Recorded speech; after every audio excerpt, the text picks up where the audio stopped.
Statues, load shedding, PSL, and Yahoo. I'm Jennifer Snassi, you're watching News 24 Live. I'm joined in the studio by my co-hosts, Jerusha Sikthiorath and Nick Pawson. We're going to tell you why these terms were trending on Google this week. Hello.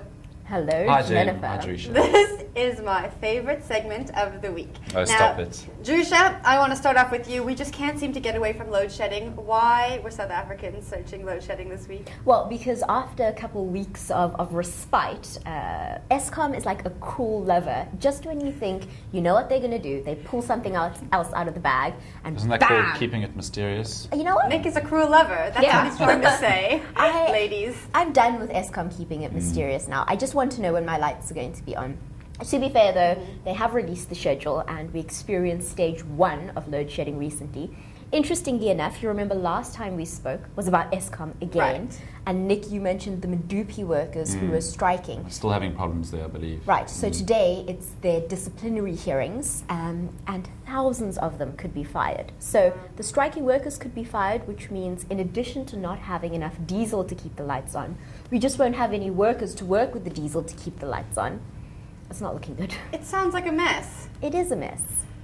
I don't want Eskom to keep it mysterious. Mysterious is for your tantra teacher or something. But the fact that we are having, touch wood, less load shedding, is that surely not a good sign? We are kind of crawling out of this mire. I don't think that we're at the stage at the moment where we can say we're crawling out of any mire because Medupi's been down, the workers are striking, the big portions of Eskom's board are going through disciplinary processes, and we also know that we're using diesel that we just can't afford. So, you know, the national government is constantly making It's just like a little concessions. honeymoon period. Yeah. Oh dear. That cruel lover is going to be back to stab us in the back. Oh dear. Well, On that happy note. At least we know what we'll be speaking about next week. Now, on that happy note, Cecil John Rhodes has been trending, and we all know why. It's been the hot topic of every conversation you enter into with any South African. What is the latest update with the statue drama? Well, we've actually just come back from UCT where they're doing a dry run of trying to remove the statue. So, like one of the construction crews said to me, Practice. Yeah, we're Okay. trying to see if we can lift him because it's going to be super awkward if the entire world is like staring and they can't lift this thing. It's At least they're tons and thinking tons ahead. of bronze. So 5 p.m. today, that puppy's going down. How do you feel about that? I think that it's probably a good and bad thing. And I know that sounds very PC, but it's obviously a symbol that infuriates people and hurts them and brings up a lot of hate. And it needs to go. It can't be in a position of prominence. We also can't destroy it because it is part of our history, and perhaps it should go somewhere where people can be educated about this very painful part of our history. But we can't sanitize our history. It's ugly, my opinion. Nick, your opinion? I think just to be safe, I'm going to be on the fence here. But no, I guess I have arguments for both sides. I guess it's going to be interesting to see the precedent that this is potentially going to set.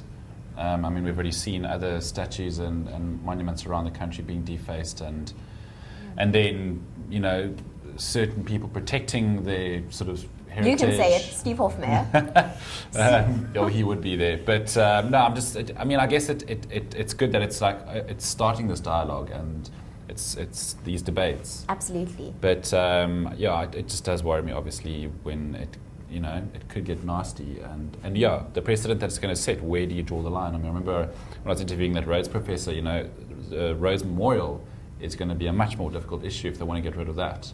How would you get rid of Rhodes Memorial? And then do we change all the street names? Yeah, well, we're in the process of doing that. So I think parts of our history absolutely need to be acknowledged, and we need to reclaim national spaces. But like Nick says, we've got Louis Botha outside Parliament here in Cape Town being defaced. Paul Kruger in Pretoria has green paint all over him. And I think Natim Tet was actually right when he says we didn't build enough monuments after 1994. We kept the old ones. Instead of adding to them with our new history, with our beautiful democracy, we just, we built a couple busts of Nelson Mandela outside Sandton City and called it a day. It's not enough.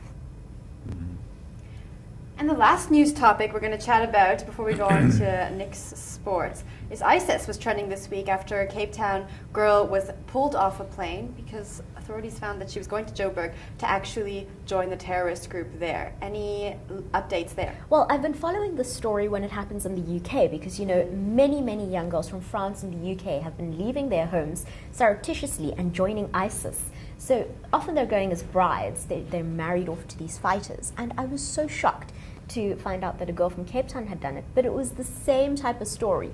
A normal girl, she was loved at her school, she was popular, she was normal, people are saying. And she was pulled off a flight, allegedly joining ISIS. So the update has been that our state security agency has said they're trying to beef up their operations in spotting these things. I believe the words of our minister was he's casting a wide net to try and ensure that no other South African girls do this. And of course, the Muslim Judicial Council have spoken out against this in the strongest terms, and they're saying they're trying to support families and also educate the Muslim community, because for so long this hasn't been an issue in the Muslim community in South Africa. And now they're trying to say this is happening to our daughters. Let's get a plan going. All right, Nick, moving over to you, some sad news in the sporting world this week. Top trending on Google were PSL and Richard Henyekane. Of course, a shocking death from yet another celebrated South African. Tell us about that. Yeah, well, I guess the two topics are obviously closely related. PSL, a full run of fixtures this week, so soccer fans, looking for results. But then, yes, at the same time, Richard Henyekane, Free State Stars player, former Bafana player, dying in a car accident. The details around which have been a bit sketchy. Initially, he was in a car of 5. Reports were that he was the only one that died. That the car supposedly hit a truck. Now apparently all 5 passengers died. So, but also he lost his brother 3 or 4 months ago, also under very suspicious circumstances. The cause was unknown. He died unexpectedly in his home. So, but yes, obviously there was Senzo Moyibo who passed away. There's been a number of high-profile footballers, South African footballers, that have died in car accidents. So it is quite sad.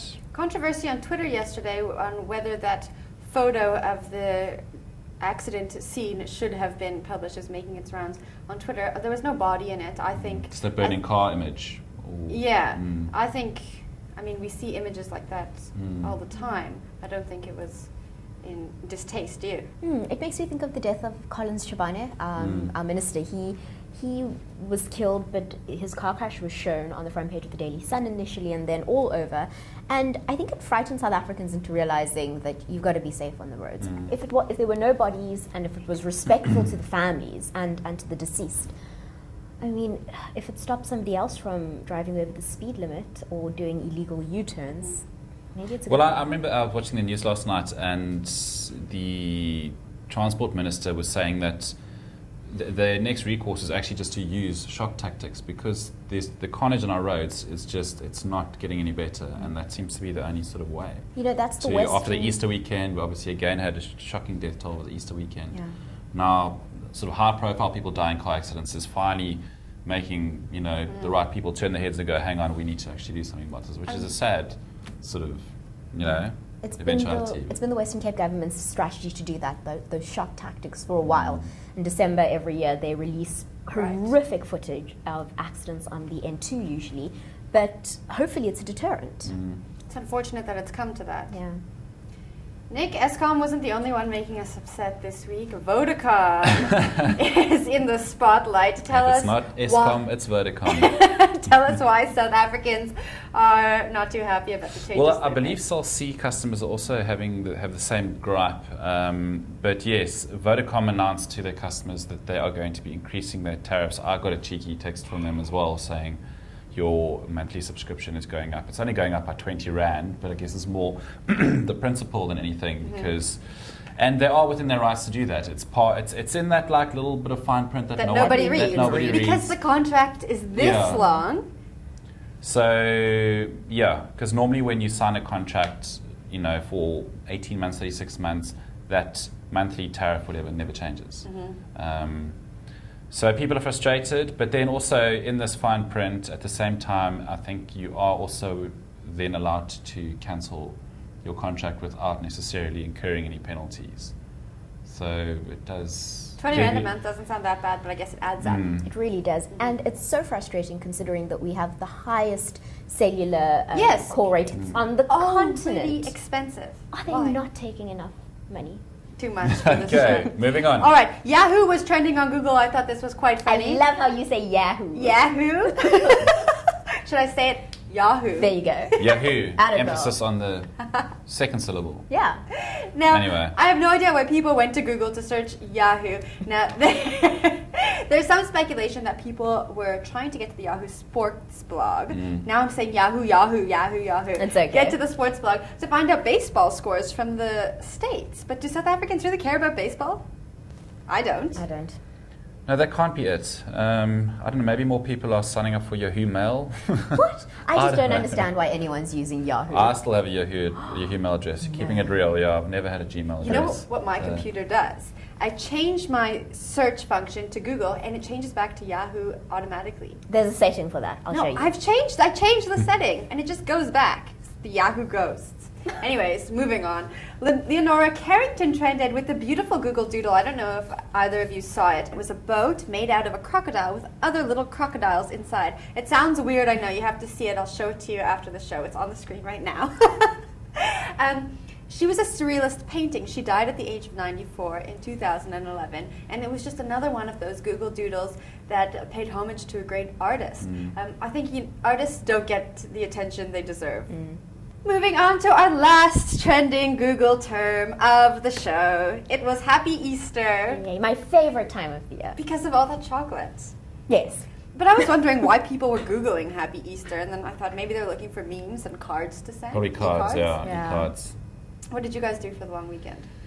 The family thing, and ate too much, as is the tradition, so yeah. Yeah. Us You too. guys? Roasted a lamb on Easter Sunday, went to church, and got bitten in the face by a poisonous spider. Yes, that happened. That did happen. And you can't even see the remaining... It was bad. carnage. But thank you. The carnage. Yes, that's what it felt like. I forgot that I wanted to go and buy all the discount Easter candy from the store. Oh, I forgot. We'll try today after this show. Okay. All right. Good. What were you searching on Google this week? Let us know in the comment section below, and have a great weekend.